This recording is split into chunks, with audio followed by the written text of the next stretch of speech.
A little bit about Julian. He's a seasoned, some would say grizzled, I think maybe he would say scarred, professional of the South African software development industry. And in his 16 years in the industry, he's been fortunate enough to play the role of everything from part-time system administrator for a small startup to hacking out websites, to consulting and solutions architect for large projects for large corporates. So I met Julian last year when we were both at Barclays, and his name for me is synonymous with DevOps. He has a passion for building great systems with great technologies, and the title of his talk today is DevOps, a lean definition. So let's welcome Julian. DevOps, a lean definition. Good afternoon, everybody. Everybody awake still? You're not sleeping after lunch? Okay, great. So, I am going to talk to you about DevOps. Specifically, what I'm going to try to do is I'm going to try give you a definition of what DevOps is placed within an agile context. Okay, so this is going to be a little bit of an interactive session, so you're going to have to do a couple of tasks for me. Does everybody have their smartphone or their cell phone or whatever? Have you got it? Okay, I want you to hold it up. Okay, I want you to find somebody sitting next to you and go sit next to them quickly. Okay, so very quickly. Move up. Huddle up, people, come on. It's cold. Let's get warm. Okay, so now, on the count of 3, you're going to do a very simple task for me. What you're going to do is you're going to take your cell phone and you're going to exchange it with the person sitting next to you. Then immediately, you're going to exchange it back. If the cell phone is better than the one that you have, you're welcome to negotiate the terms of return. However, please give it back at some point.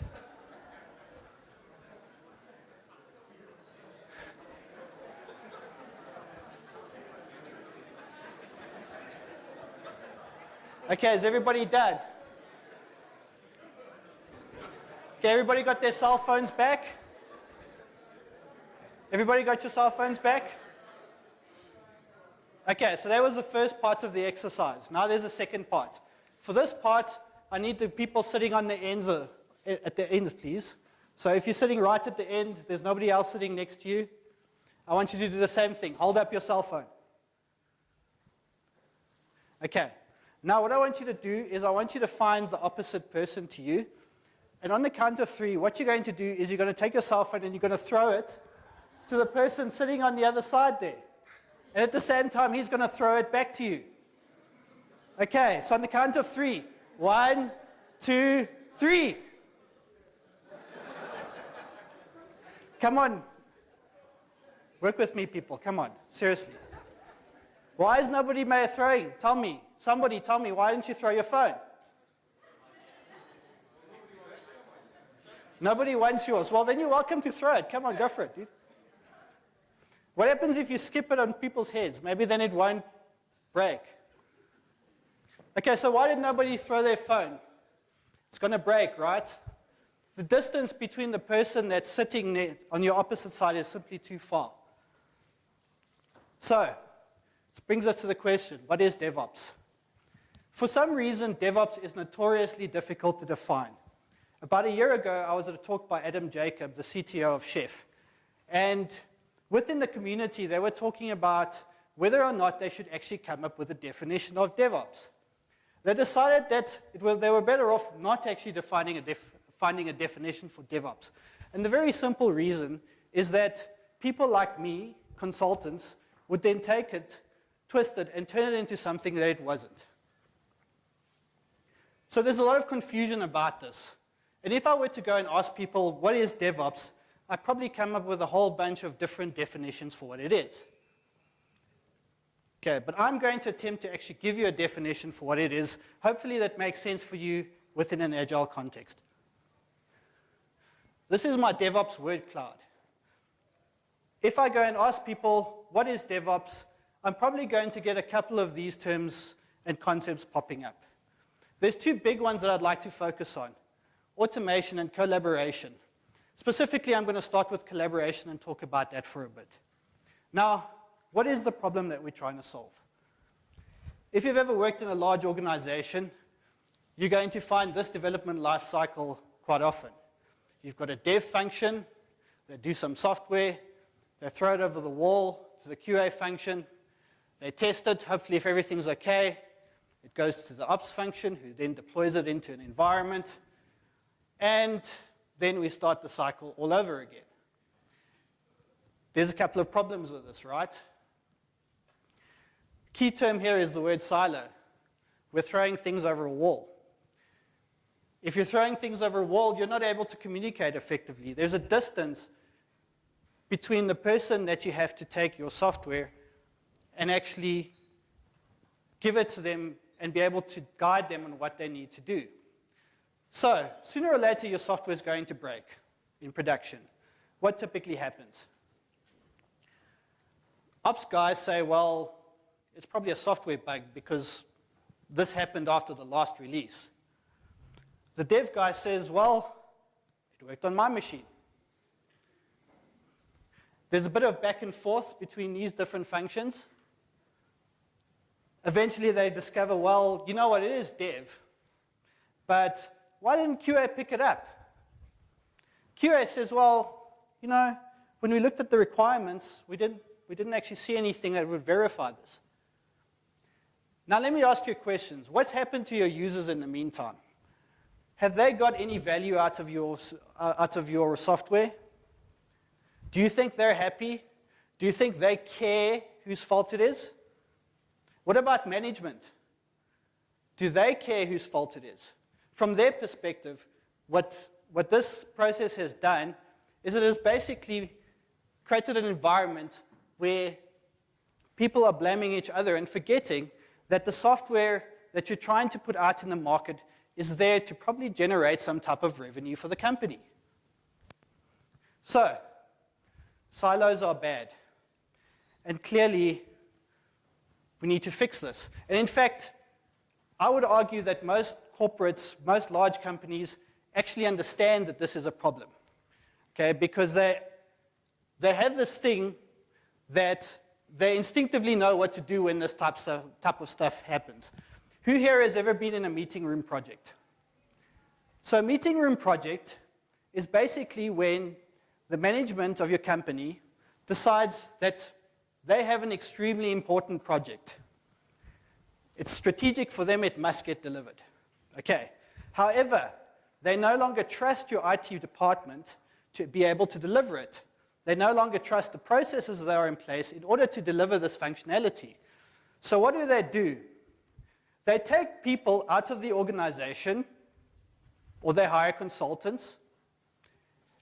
They get every possible role that they think will be necessary to do this project and stick him in a meeting room. Anybody been in one of those yet? So, here's an idea. Suppose this was actually the way that we should do things. Suppose this is actually the right model for how we should be developing software. So let's build one of these teams. Well, it should start. We know we need some developers, right? They get some requirements, they develop code. They're the ones who are actually putting the effort into getting the software there. QA needs to validate and actually check whether or not the software that's being developed meets requirements, whether it's performant, passes all the security tests, etc., etc. And hopefully now we've got a situation where dev and QA are at least close enough together that they're talking.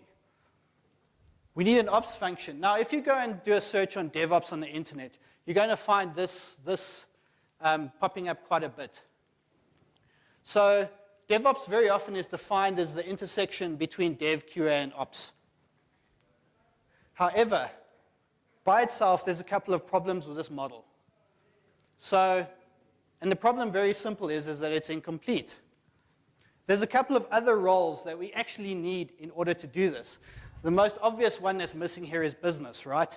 In fact, there's a new buzzword that's emerging. It's called Biz DevOps. Because people have realized, well, we need business involved as well.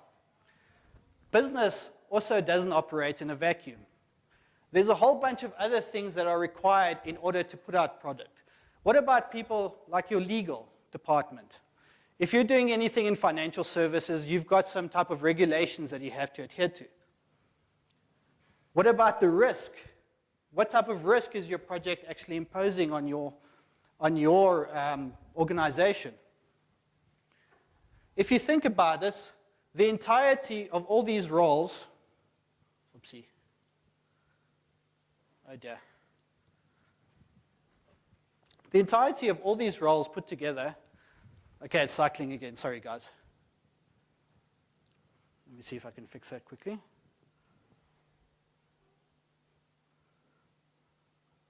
The entirety of all these roles put together forms the core of the team that you're trying to do.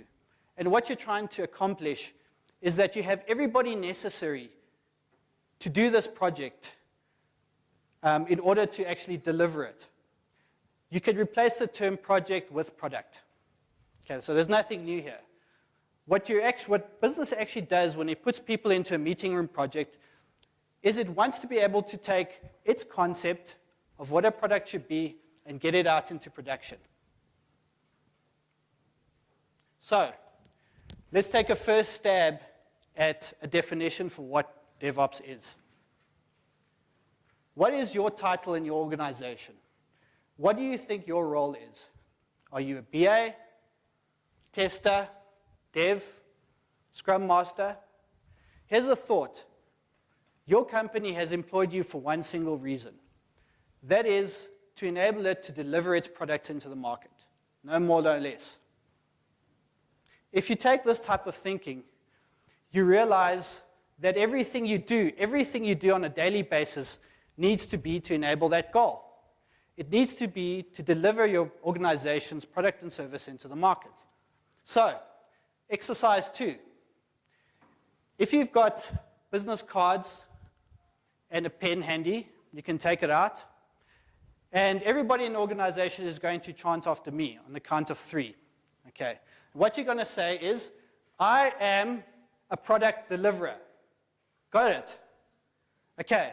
So on the count of 3. 1, 2, 3. Geez, dude. Come on. Get some energy to it. 1, 2, 3. Okay, it's getting there, right? And if you've got your business cards, please scratch it out and write there, product deliverer. Okay, leave a little space, and we'll get to that a bit later. Is it enough? So collaboration is great by itself, but there's a couple of problems with just having collaboration just by itself like that. So, you've built this meeting room project, got all these people together, and now you're going to deliver your product. Okay, so you think now instead of 18 months, your project's going to take 12 months. You've got some requirements. People start developing some product. Halfway through the project, your competitor releases something, and you realize it completely blows your product out of the market, so you've got to suddenly have some scope creep. You've got to change the way things done. You get it tested. You've got to wait 2 months because the pen testers say that, there's a whole lot of problems, so there's rework. And maybe after 14 months, you finally get your product out the door. So you can think about some of the problems with this, right? You've spent 100 million rand developing this product. You put it in front of your users, and you realize that they actually don't like it. What do?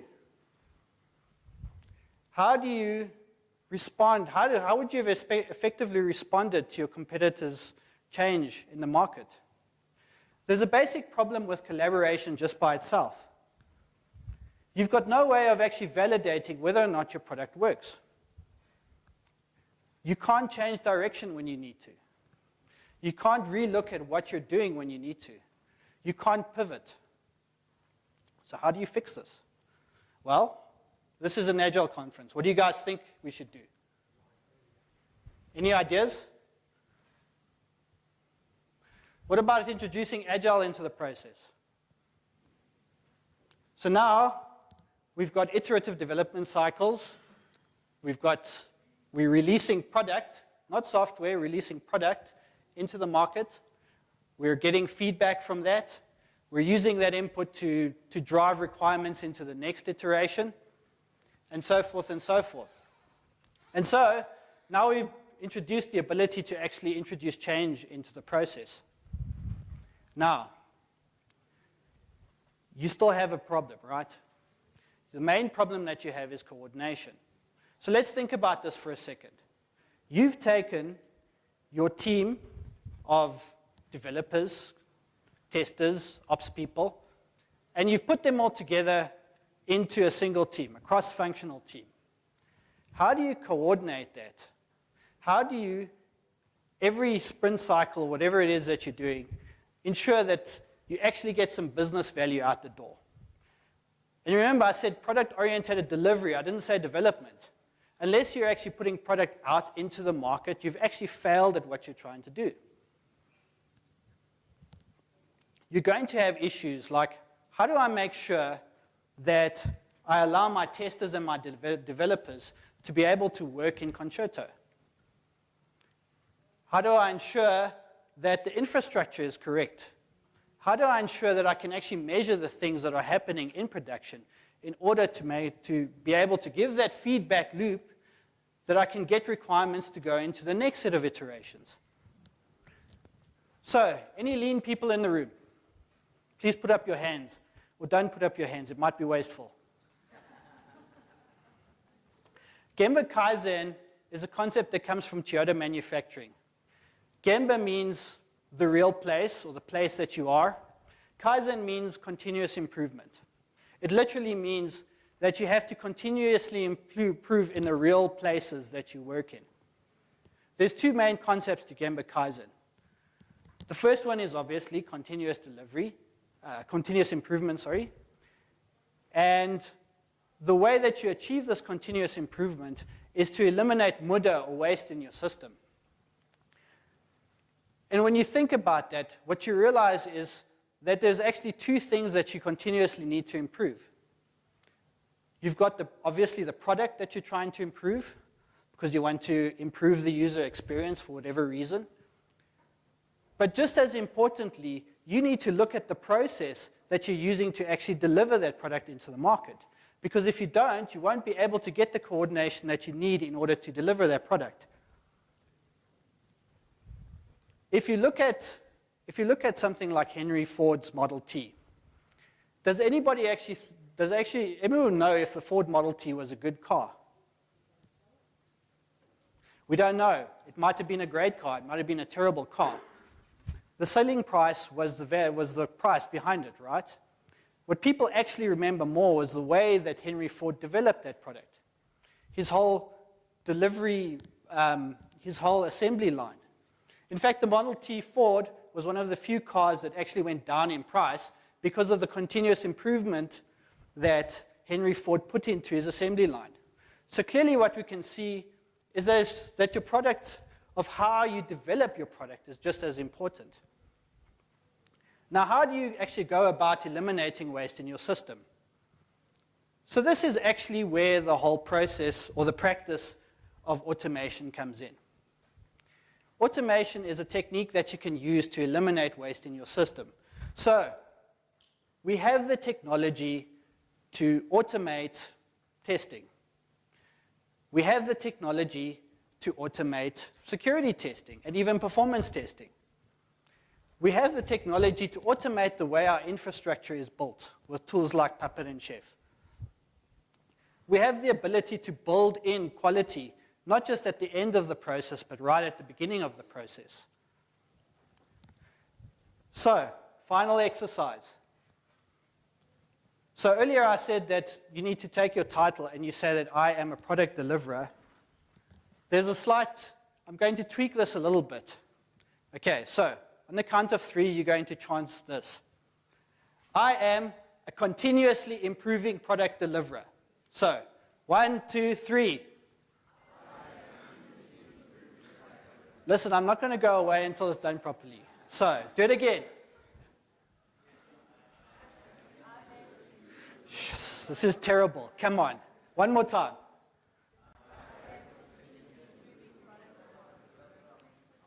Thank you.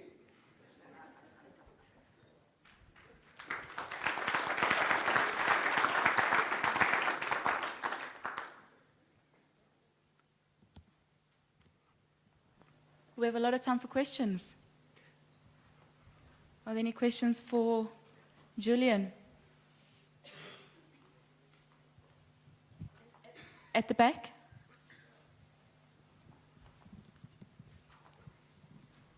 So I think you did a great job to give us a good definition and a sound thing that will work. But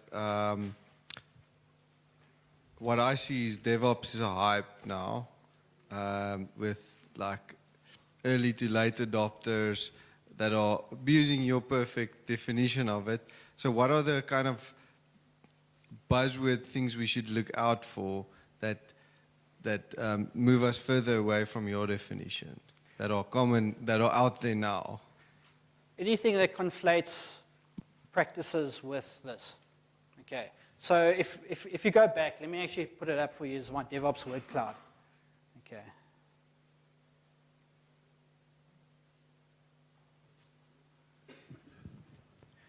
So here's a bunch of things that the buzzwords. So you get infrastructure as code. It's a practice. Continuous operations, continuous delivery, it's a practice. Full stack developer, that's a capability that you introduce in your team. They're all practices that allow you to enable this ability to actually deliver product into the market. So it's simple, right? And it's the same with Agile. Okay, we conflate the practices with the actual principles behind what we're trying to do. Does that answer your question? Same thing, right? So I mean, infrastructure as a code, obviously, tools. You're going to talk about the tooling, continuous delivery, et cetera, et cetera.